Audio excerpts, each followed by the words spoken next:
we're back again. Same day, same evening. This episode, we're going through our opinions of the first 4 seasons of Love is Blind. Episodes of Love is Blind. Yeah. You won't get this on the Wednesday it drops. Unlikely. Wednesday? This ain't dropping on Wednesday. No, I mean when the next episodes drop. Yeah. It's not gonna, we're not going to record on the same Wednesday. Because there's some people who watch it and midnight. No, you're not getting up with us. No. Anybody got time for that? Apparently they Unfortunately. No, I mean us don't got time for that. Agreed upon. Love is Blind UK season 2 episode 1, 2, 3, 4. 1, 2, 3, 4. Yells. All right. So we have. I think we'll just go through couples. Yeah. Okay. I mean, I actually forget these people's faces on my to see them. 1, 2, 3, 4, 5, 6. I've got 6 couples that we're talking about. Okay, let's start with the ones I don't like. Right, you were asking about Javan. Yeah. Who's Javin? Javin is Javin and Katisha. Javin and Katisha. I do not like them together. Yeah, no, neither do I. He has a history of dating multiple women at the same time. Red flag. He said it, and he seems like he's quite proud of it. What the hell? You're here to actually find someone. Katisha's quite gentle, in my opinion. And she's been cheated on before. Yeah. And she seems to. She said herself that he's the type that she'd usually go for, and then she still went for him. What in the psychotic? I think she was comfortable. Yeah, it was convenient for her. She was familiar with it. And so she picked it. And she didn't have that much attraction to Demola, in my opinion. And that's why she felt bad and she didn't go with him. She initially wanted to go with him because he was a good guy. And she was thinking, okay, maybe I need that. But that's what she does need, though. That is what she needs, but she doesn't want to fuck him. Simple as. I don't think she was attracted to him. There was no sex. There was no chemistry, I think, from her part, possibly. But she was just thinking it could work because he's kind and it could grow. But I don't think I think he then fucked with her head. Remember when they went back in? What was saying, let me sit here. Yeah, and then they started talking because obviously we don't know what else was said. But I don't think the guy even... Oh, God. Let me... I've wrote down stuff. Okay, my issue with him, yeah, I think it's when they got to the episode 4, which was the starting of the honeymoon. So I got to the point where he was like, "Yeah, she could be my wife. I don't think I love girlfriend. her." No, yeah, girlfriend. She could. I only think of her right now as my girlfriend type thing. I didn't. What did he say? I wrote down exactly what he said. But the point is it's like I think I could love her. But he said, "I feel like she's my girlfriend. I can't say I love her. Maybe we can fall in love." But my point is what was the point proposing if you didn't at the time have the potential to fall in love, or you weren't already falling in love emotionally? What was the reason, Uchenna? What was the reason for it to happen? Was it you felt jealous? Was it the competition? Was it the fact that you didn't want to go back home and say to your friends, it's me the problem. I couldn't get a girl within Love is Blind. Bear with me a moment. Sorry, the laptop's not... Right, we're talking about Javin and Katisha. I do not like him. No, I don't like him either. He is... Well, what did I write here? I said, I don't like Javin. He's arrogant. He's patronising. Just no. He did not give her any type of assurance. And he didn't show a gesture of good faith or of love or anything until after he found out that Demola did the same thing. Flowers. And his gesture was just fucking flowers. There was nothing emotional. It wasn't even her favourite flowers. And then she keeps the flowers, right? Right? Like the dried flowers. And he's like, oh, Cool. That's sentimental. That's heartfelt. That's someone showing you their feelings on like as much feelings as they could possibly show. And his reaction that they showed was just, yeah, cool story, bro. Moving on then. That's what I took from it. Maybe they eventually had a really deep conversation about it and how much he loved it and appreciated it. I don't know. I think it's serious. I think it's just there to like. I think he's a playboy. He doesn't give a shit. I think it's just there for airtime. Yeah, and he just wanted to. He was competitive. He said that himself. He thought he was better than Demola, and that there was no way Demola was going to get the girl, and he wasn't. Silly boy. Yeah. To say to enjoy me. No, I don't know what I was trying to say there. He should have done all the sentimental and opened up ages ago. Oh yeah, remember he then opened his notes. Oh, do you want to hear all the things that I wrote about you when she was about to break up with him? My issue was what? No. Do you know where he stopped writing notes? After she said she was open to having sex. That's when his notes stopped. Yeah, and he was like tick tick on the it's important. Sexual compatibility is important. And then after he stopped making notes. There was nothing else emotional. And when he was proposing and he was lost for words, she took it as he was lost for words, not that he had nothing to say. In my opinion, he had absolutely fuck all to say about her. Anything good to say? I think his head was blank.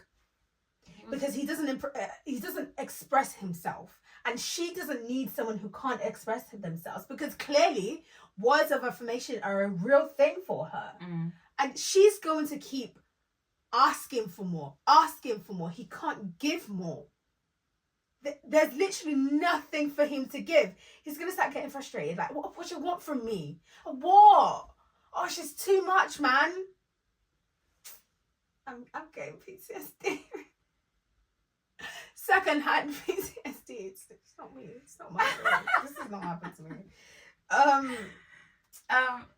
Yeah. The last notes he made of her in his book was like sexual compatibility. It's like, is it after that? There was no depth. There was nothing. I think for her it was the fact that he was also Jamaican as well.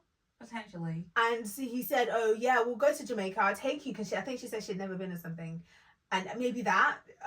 What else? Maybe their banter is a bit similar, but I don't see it. No. Oh, I don't see it. I don't see it. Maybe we need like an unedited clips of their pod time. Yeah. Because I don't know why. Like, the thing is, he has this smooth talk. Like, he says a lot, but he doesn't say a damn thing. Maybe that's it. Maybe she hasn't been sweet talk. She's never been discombobulated by a man before. Yeah, she's never been sweet talk before. She's never met a Jamaican man. Yeah, Jamaican London man. She don't know them types. She is from Essex. No, she's from Wales or something. Scotland. She's a lass from Scotland. She hasn't met them. She's It's her first. That's what I'm bringing it down to. She has not experienced them. This is a girl who called this toxic man her Mr. Darcy. I said, bitch, you must be crazy. You must have lost your damn mind.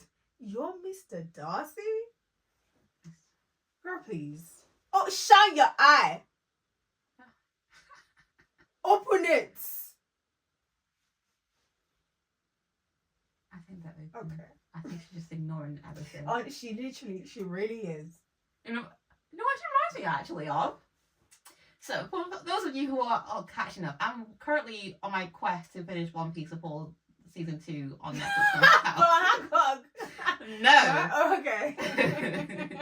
So I've just finished the war arc. So the prisoners were begging us something stupid. And they start praising him for finding justifications for why he's great.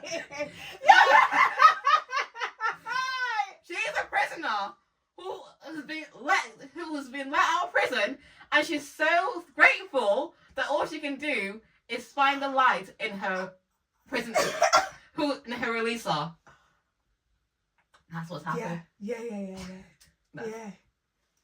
That's diabolical. That's crazy. Who's your least favorite as well? If we go from the small. Okay. They're not my least favorite, but I just feel like it's the one where his Spleen. they didn't even make it. Yeah. You don't want to talk about Spleen? Like, he's fine. Yeah, we could talk about Spleen. Anu and Spleen. Anu and Patrick. Yeah. I think he was right to cut things off. I'm very curious what they were talking about in the clip that they showed in the reunion when they all came together. Because she's like, you liar, what did he lie about? I'm very curious, number one. And number two, you know the TikTok that she did? She was like, when you escaped a guy who thinks about his spleen or something like that. And she was running. You know, yeah, I saw that one. And I thought to myself, he broke up with you. What do you mean? Yeah, I think it's like... She was about to write him a song or sing him a song. What we're talking about here? To be honest, I think... And she did that by force, by the way. You didn't have to force it, because before they had that conversation, the conversation they had before, in my head, she was going to end it. That's what it looks like from my perspective as well. Right? Yeah. Because he was like, ooh. He was like... His spleen told him that she wasn't feeling it. Yeah. It was like, ooh. And my spleen told me that she wasn't feeling it. You're a singer. Could you sing me something? And she said no. And he asked why. At the second time, she was like, she wanted it to come from her heart. And he was like, yeah, okay. Yeah. She should have ended it. She shouldn't have taken all that shit from him.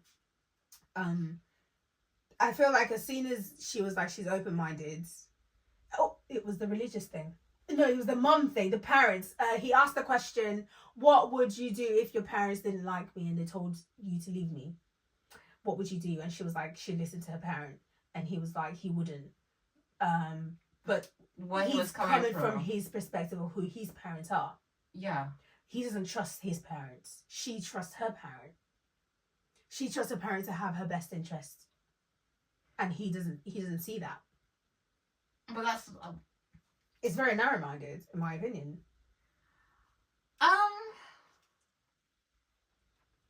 I don't think it's coming from narrow-mindedness. I think it was how I'm seeing it. I think he might have seen, like, if this is the point, like, where does the line between you making a decision and your parents making a decision, like, fall? Yeah. Right. Because to him, it's like, I used to do all these things with my parents.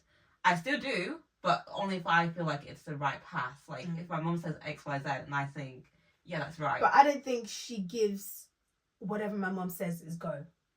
I don't know how he took it, but that's... Right? Because you don't ask that type of question. You ask how much of an impact do your parents' decision have on you? Right? Does that make sense? Yeah. Like, do you have the same values as your parents? Because if you do, it's likely that she also thinks like her parents. And if her parents are saying you need to leave this man, it means at the back of her mind she's been thinking the same. Do you know what I mean? So I don't know how he took it from yeah, that point. and also, like, has she ever gone against her parents at any point where there's been a decision that her mum didn't agree with, but she agreed with, and she still went along and she did it? I don't see a green light. No. Fuck this. Is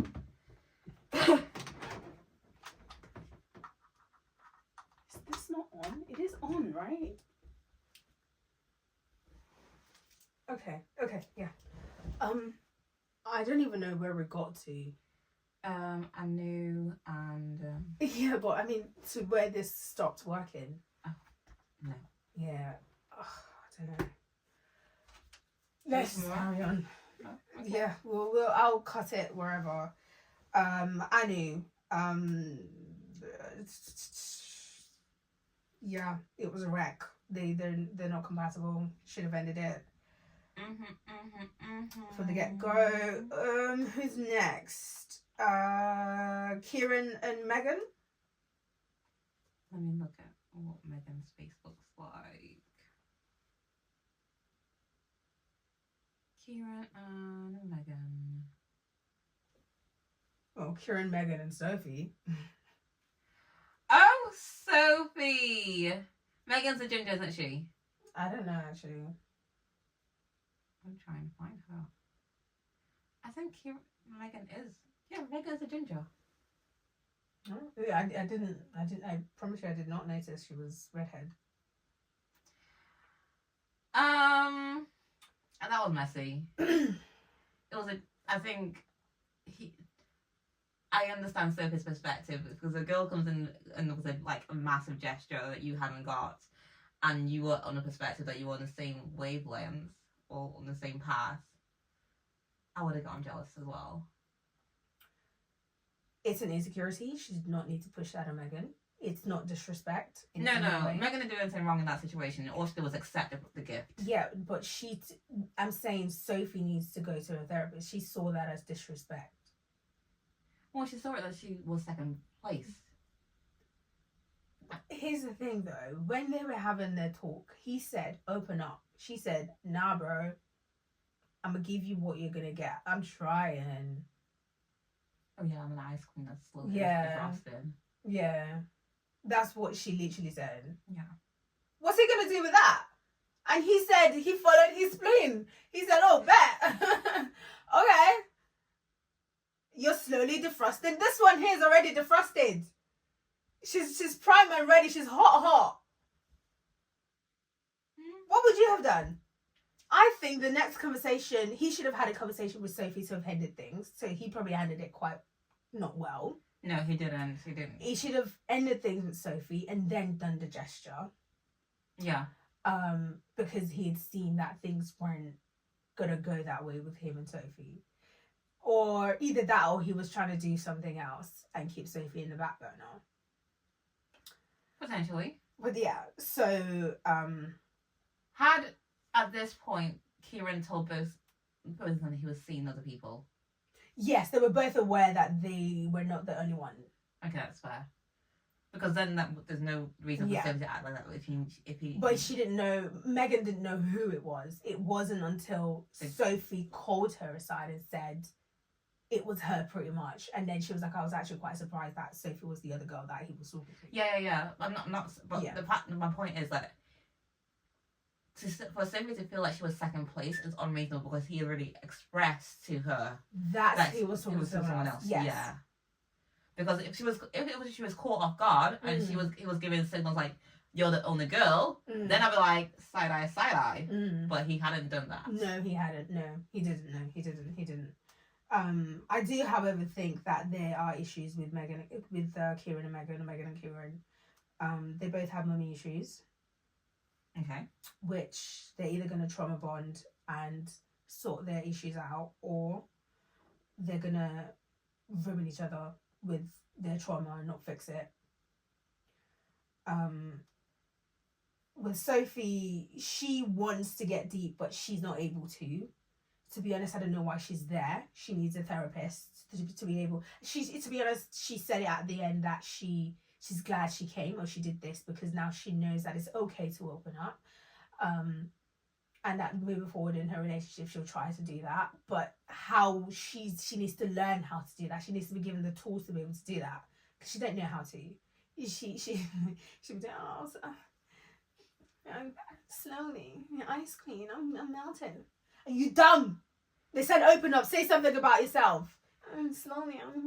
Not everybody is that forward. Some people are shy. This is me. She is me, though. She is me. I would not tell you shit. But here's the thing. I know that I'm the problem. And I don't date. Well, I'm fixing it.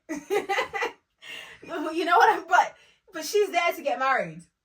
But she knows she has this issue. And she lost her mind. Some people are shy. It takes me a while. That's not shyness. She's not shy. Sophie's not shy. Okay. Sophie is not shy. She refuses to sort out her problem, her ice queen issues. And it's sad because she likes this guy. She could have opened up to him, but she chose not to. Because I honestly think she doesn't know how to. And she needs help to be able to do that. So she needs to seek help. For real. What did I say? Yeah, I think I ended it with the mummy issues with those two. There's a lot of trauma there. And I think he said something, and I was like, putting all of that on your future wife is crazy. He needs to sort that out within himself. I don't remember what it was, but it was something, and he needs to sort it out in himself before They were also talking about babies and all that real crap, and I was like, I think that's the cute thing, though. We're getting way ahead of ourselves here. Because some people get to the point where they want children, and the one doesn't want to have children. No. I'm not saying don't have that conversation. Have that conversation, but also have real conversation on how it's going to work in real life. I'm getting to that last couple, Jed and Barda. I like them. See, she is so independent, saying that she wants traditional life. You see, I like Jed and Barda. They have not suffered enough. I want to watch them suffer. They're so stupid. I think they're nice together. I do.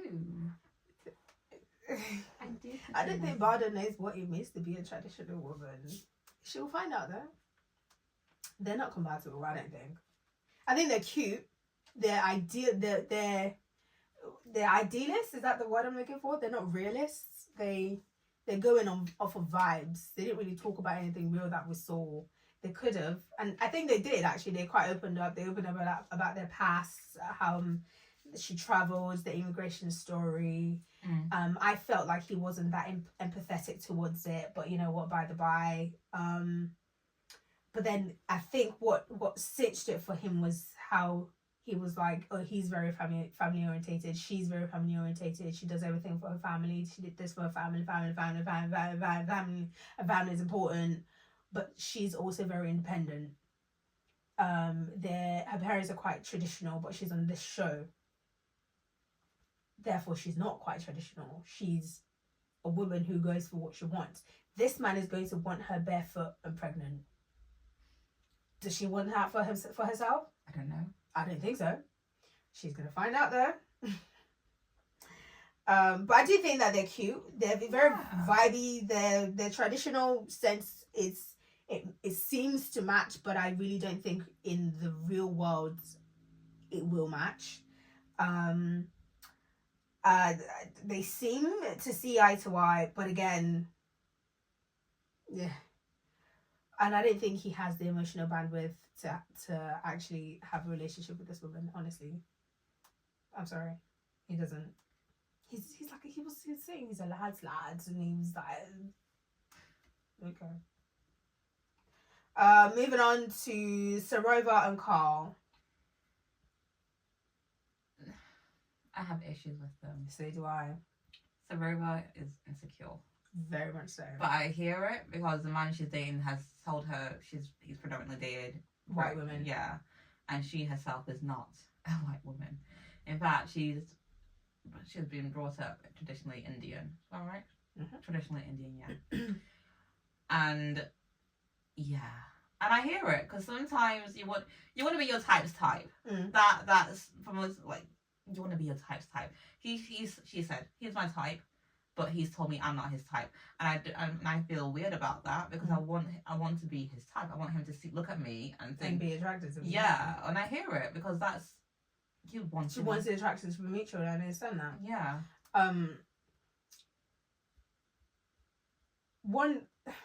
The conversation that they had where she was like, oh yeah, now this might be an editing thing where they've taken out the part that he expressed more.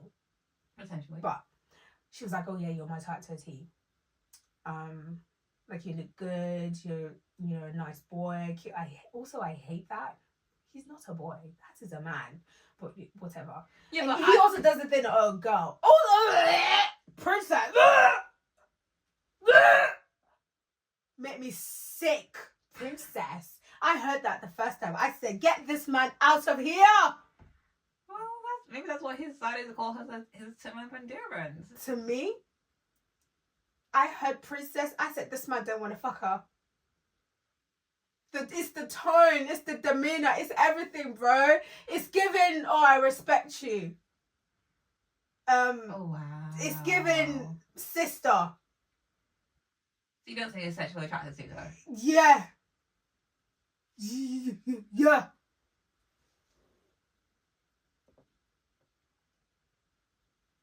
That's awful. That's awful. And it's the way he delivered the, you're not my You're not my type. You're not my usual type. That was what I was getting to when they were in the pool and she was like, "Oh, you're my type to a T. You're a cute boy, cute Indian boy." It's that I also hated that term. I didn't write it down. I hate that I didn't write that down. But and then he was like, "You're not my usual type," and then he was staring, and then they cut. Yeah, but I was like, "What?" It didn't expand. But the thing is, right? When they're in the pod, she said, "I am Indian of heritage." He said, "I'm Pakistani British." I was like, "Are you okay?" He was like, "Are you okay with that?" Because there's history of Pakistan and India. She's like, "Yeah, but are you okay?" No, they didn't ask if he was okay. He didn't say if he was okay. Yeah. With her being Indian. That's what.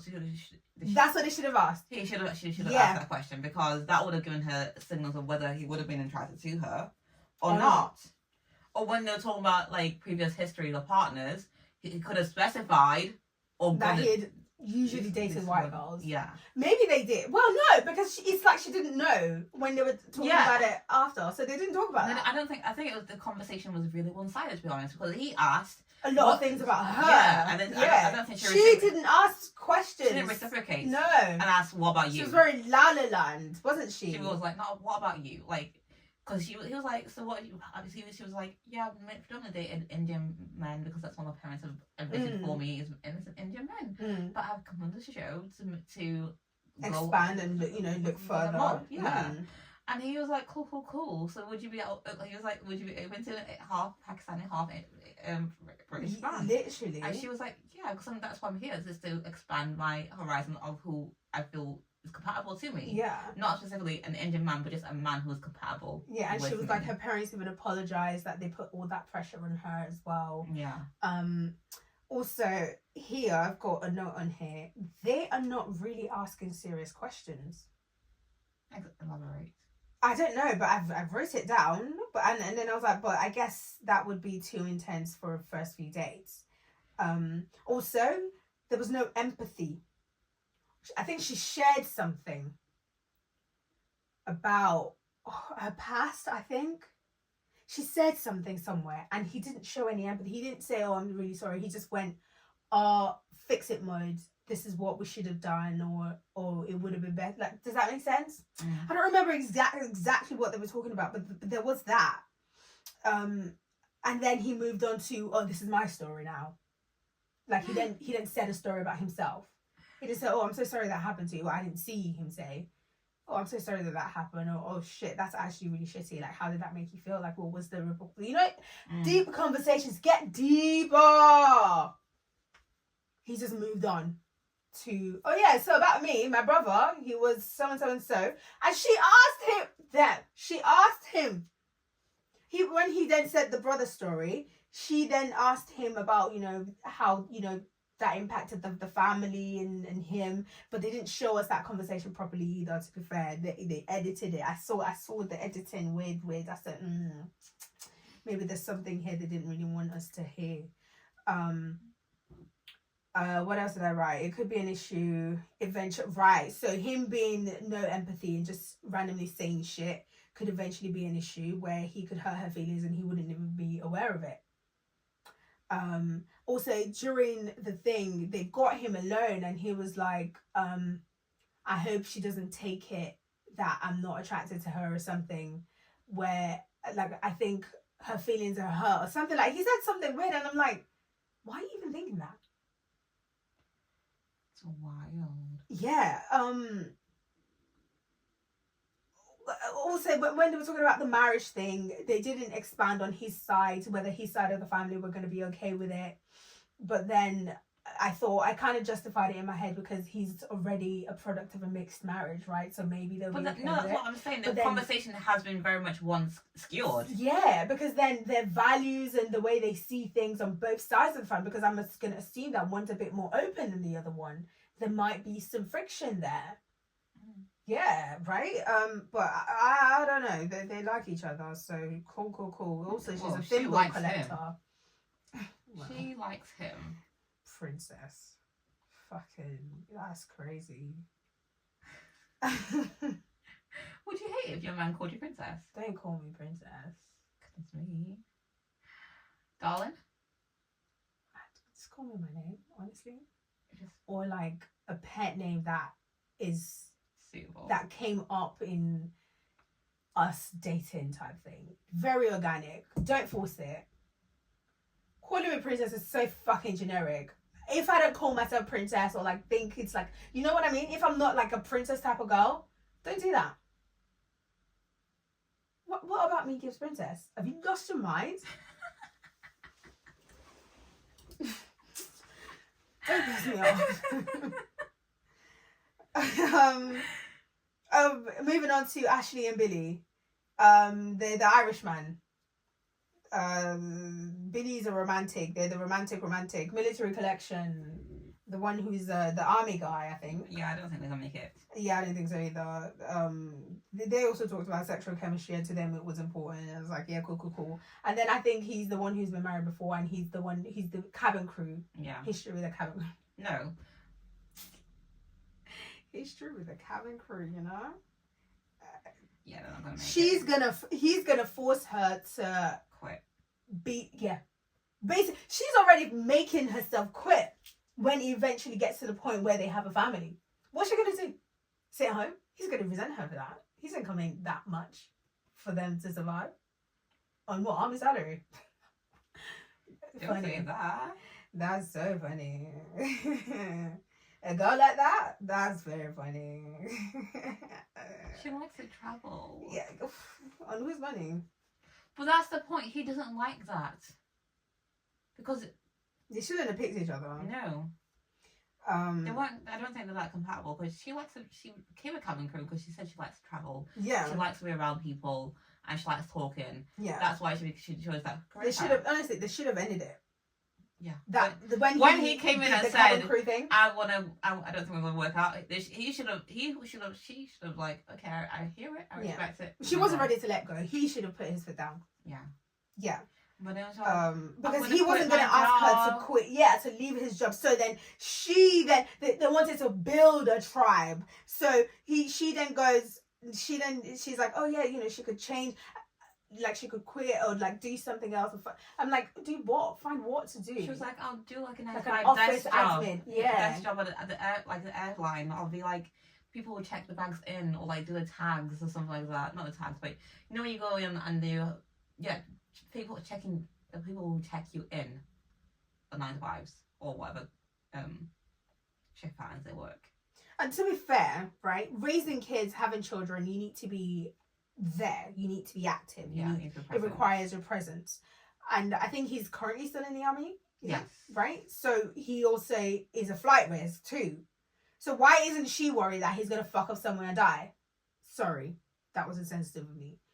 But you get my point. There was no, what was the worry on her side? She said, I go to church on Remembrance Day. He was like, oh, you know, that means a lot to me. I said, what? It's You the lot little must things have to check lost out. your fucking It's mind. the little things. Okay. It's not for me. Okay, so I donate to the Legion one, to the Poppy one, to all of them. I Yeah. also go to church on Remembrance Day when I can remember. Marry me then. I lie? I don't know. Are you willing to quit your career just to become Absolutely a mother? fucking not. Well then. But here's the thing. There was nothing on his part either on, oh, okay, so should we then have kids? How can we? I love you a lot and I don't want you to give up this thing about yourself that you love. How can we make it work? Is there a solution here? But I think that is culturally speaking to how things are right now. Yeah, because he didn't come up with a solution. He didn't say, I see value in you. That, okay, when the kids come, maybe you take some time off of doing your thingy, whatever. But here's the thing, it would affect her body.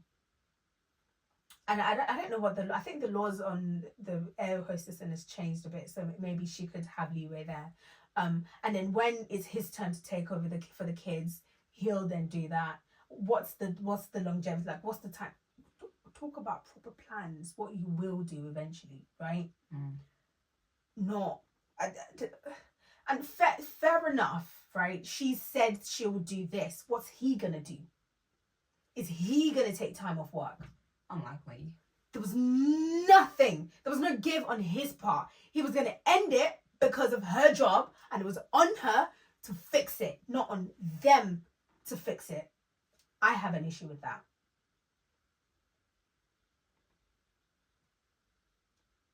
Because he also likes her. And because you like someone, you should be willing to meet them halfway. Yeah. He wasn't willing to do that.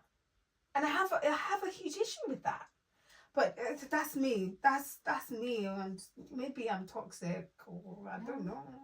I think regardless of who you choose to be a partner, you should be able to compromise some places or meet halfway. Because that could have never been my man. Hey, you never say never. You could be stigmatized or I assure you, I'm discombobulated, or I don't know which one. I've been having conversations. I'm like, okay, if I'm taking time off, what am I getting? No, not even. I was like, I would like a Yeah. personal trainer when I after I've had this baby, so I can get Or back to my body. you're gonna pay for a specific training course that I can do because my career is gonna suffer, so that once the kids come, I can retrade into another thing, so that I can find value in my life and in my job and what I do. You know what I mean? There has to be compromise somewhere, and he's gonna have to pay for that. And I think that's as I said, because she's given up her whole fucking career for them to be able to be together as a family. Oh my god. Anyway, so that is Sarova and Carl done. Ashley and Billy done. Kieran and Megan and Sophie done. Anu and Patrick done. Javin and Katisha and Demola done. Poor Demola. We didn't really talk about him. Really sad what happened. The boys are really riding for him. What's his name? Carl was really riding for him. The boys are riding for him. Rightfully so, because, and I didn't think she meant to hurt him, but I don't think she was feeling him like that. And to be honest, girl, just say that. I thought, just grow up, man. Be honest. And direct. And just say, look, I didn't like him like that. And I think the issue that he had was she had pretty much said, oh, I'm going to choose you. Well, she said that my heart's not changing. It's it's not changing. And then she went to have the conversation with Javin, and Javin said nothing. Said nothing and changed her mind. He literally said nothing and her mind changed. They sat there together and drank wine. It's the wine. And they talked about what. It's the alcohol. Oh, Jesus Christ. Alcohol changed her mind. I've right here, Katisha needs to grow up, man. What? I don't know. But the poor Demola, they're not, I don't think they're compatible either. I don't think her Katisha and Demola are compatible. No, but I think he was the better of the two. He was the better of the two. He's too given. And she's too much of a lover girl to... I feel like she needs drama. She needs excitement. And Demola doesn't have excitement in him, unfortunately. Sometimes you don't need a dramatic partner. But you remember I told you about those women that they want that yearning. I don't want dramatic in my relationship. It's breaking my I heart. want a peaceful relationship where we both both get along. I told you they're addicted to that feeling. I don't want it. She's one of them. She has to be. And yeah, we've talked about Jade and Bada, and that's pretty much it. Thank you for coming to our TED Talk. It's been great. It's been real. We'll see you guys on the next, to do a review of the next 4 episodes, however many episodes Netflix decides to give us at this point. I've been your girl, your overpowered host, Uchenna. And I'm Faith, as always. Goodbye. Bye.